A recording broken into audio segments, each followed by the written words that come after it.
బండనమల్ల పండువుగ మది నల్చి వచ్చు విరోధి వర్గములల్ మధుధంద కృపాగలా పాండితం ధంకద శౌర్యము చూపి శౌర్య పాండమౌ మదఖండ యశోరమకు తాలిగట్టెల నిండగు రాజకుమరులు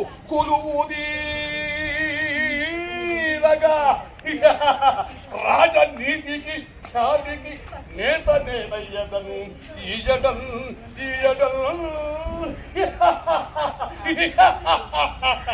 ఈ తుప్పు పట్టిన విల్లును నేను ఎక్కువ పెట్టవలన అటులనే ఎక్కువ పెట్టేదా ఆ జానకి చెయ్యి పట్టేదా కోరను మొదలు పట్టుకుంటాడు కోర పట్టు